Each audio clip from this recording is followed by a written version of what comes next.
E aí, turma, aqui é o JP, e agora a gente vai fazer exercícios da apostila Koch para o terceiro ano de Química 133, apostila 7, capítulo 19, que vai tratar de adição e substituição em ciclanos, ou seja, hidrocarbonetos de ligações simples e cadeia fechada.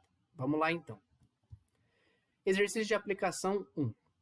A estabilidade dos cicloalcanos cresce na seguinte ordem: ciclo propano menor que ciclo butano menor que ciclo pentano. Assinale a alternativa que explica essa diferença de estabilidade. Lembra que, justamente, o ciclo propano é menos estável que os demais por conta do ângulo entre as ligações. Como aqui a gente tem carbonos sp3, o ideal seria que eles tivessem ligação e ângulo de ligação próximo a 109 graus. Quanto mais distante disso, menos estável eu tenho. Então, ali a gente tem um problema de tensão dos anéis, como a gente já viu. Então, de acordo com a teoria de tensão dos anéis, ok? Exercício 2 agora. Qual é o nome do produto obtido pela reação do metilciclohexano com gás cloro na presença de luz? Cuidado aqui que falando que é na presença de luz, então eu tenho ali uma substituição que vai ocorrer, tá certo? Vamos lá. Eu tenho 3-metilciclohexano, aliás, o metilciclohexano e o gás cloro aqui para a gente fazer reagir. Para a gente poder fazer uma substituição, que é o que acontece, a gente vai precisar fazer o quê? Trocar um hidrogênio daqui dessa estrutura por um átomo de cloro. Lembra que a substituição ocorre na prioridade carbono terciário, para depois secundário e depois primário. Olhando aqui, o único carbono que é terciário é exatamente esse, ele tem só um hidrogênio. Então, esse hidrogênio que está aqui nesse carbono sai para entrar o cloro. Então, é isso que acontece. Entrou o cloro e o hidrogênio saiu, formou HCl. O composto que formou é o 1-cloro, 1-metilciclohexano, ok? Lembrando que eu preciso numerar tanto o cloro quanto o metil, porque eles poderiam estar em posições diferentes no nosso anel. Beleza? 3. O brometo de ciclopentila pode ser obtido pela reação de... Vamos lá. Eu tenho aqui um halogênio, né, o bromo, e ciclopentila, cadeia fechada de um hidrocarboneto nesse pedaço aqui da molécula. Bom, não tem como eu ter a cadeia aberta para depois virar fechada. Assim, eu já não posso usar esse pentano aqui. Também eu não vou aumentar o tamanho da cadeia. Então, se eu tenho aqui, ciclopentila, são 5 carbonos. Aqui eu tenho ciclopropila, são só 3, também não posso. E aqui eu tenho ciclobutila, também não posso, ok?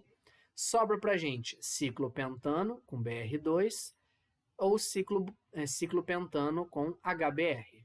Como é uma reação de substituição, a gente vai usar o BR2. Por quê?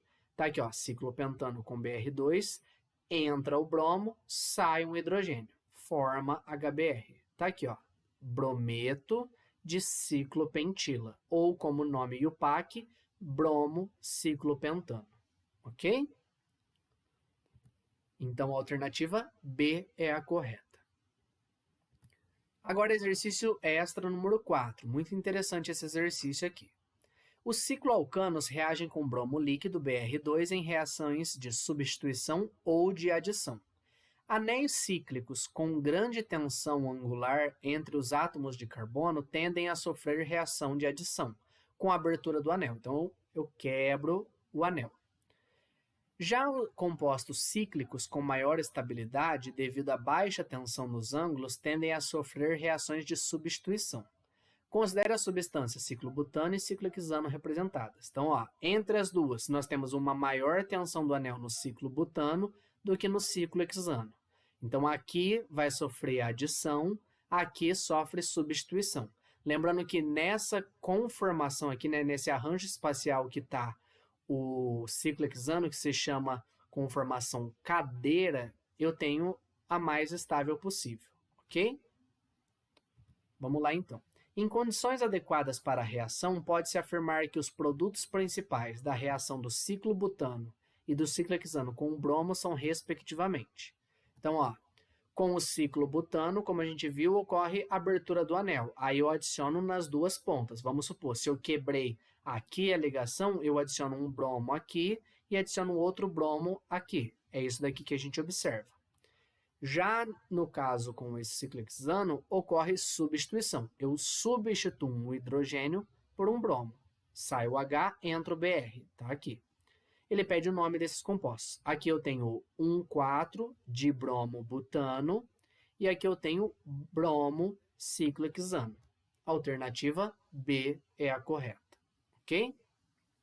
Isso tudo por conta da estabilidade do anel, como a gente viu, né? Da tensão nos anéis. Exercício 5 para a gente fechar agora esse módulo. Considere os cicloalcanos ilustrados. Então tá aqui os principais cicloalcanos. E as massas molares do HE1, carbono 12. Com relação a esses compostos, analise os itens seguintes. Então, a afirmação 0. Uma molécula de ciclo butano tem 48% da massa referente ao elemento carbono. Bom, como que a gente faz para saber a porcentagem de carbono? A gente calcula a massa total, né, a massa molar do composto, e depois vê quanto dessa massa é carbono. Então, ó, ele falou do ciclo butano, tá aqui, ó. Ciclo butano é o C4H8, ok? Lembrando que cicloalcanos tem fórmula geral CnH2n, ok? Então, tem 4 carbonos, 8 hidrogênios. Se você não se lembrar que é CnH2n, para fazer direto, pode contar quantos hidrogênios tem aqui, que dá na mesma. A massa molar do ciclo butano vai ser 56 gramas por mol. 4 vezes 12 e 8 vezes 1, ok? Usando aqui os valores que ele deu. Para eu saber a porcentagem de carbono. O carbono dessa massa aqui, ele contribui com 48, porque só de carbono é 4 vezes 12. Então, 48 num total de 56 é carbono. Multiplico por 100 para chegar na porcentagem, 85,7%. Se você quiser, você também pode montar uma regra de 3. Como você montaria? 56 gramas é 100%. 48 gramas, X%. Chega no mesmo resultado. Ele falou aqui que é 48%, não é, tá? 48 é 48 gramas do total. Em porcentagem é 85,7%. Então, temos um erro aqui. A primeira está falsa. Afirmação 1.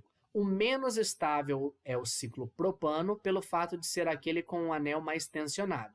De fato, em ordem de estabilidade, o mais tensionado é o ciclo propano. Está correto.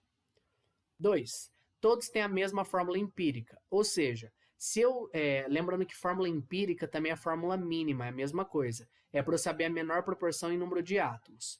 Lembra que todos eles aqui são de fórmula geral CnH2n. Então, se eu simplifico qualquer que seja o valor do N, a fórmula empírica ou mínima é sempre CH2, ok? Se eu não lembrasse do CnH2n, eu veria aqui, ó, a fórmula molecular desse é C3H6, C4H8, C5H10, C6H12. Todos eles, quando eu simplifico, eu chego na mesma fórmula mínima, CH2, então todos têm a mesma fórmula empírica. Afirmação 3. O ciclo pentano deve ser mais solúvel em água do que em N-hexano.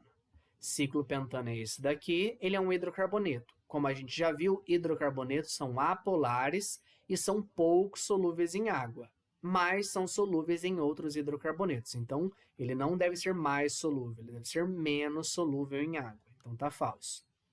E por fim, a 4. O ciclo hexano é mais estável na conformação cadeira. De fato, a gente não encontra o ciclo hexano desse jeito. Ele se deforma e fica aí, por exemplo, na conformação cadeira, que é mais estável. Também está correto, ok? Exercício muito interessante aí, porque aborda vários conceitos do que a gente já viu aí no nosso estudo de química. Beleza? A gente fecha mais um módulo aqui. Qualquer dúvida, estou à disposição. Até a próxima. Tchau, tchau.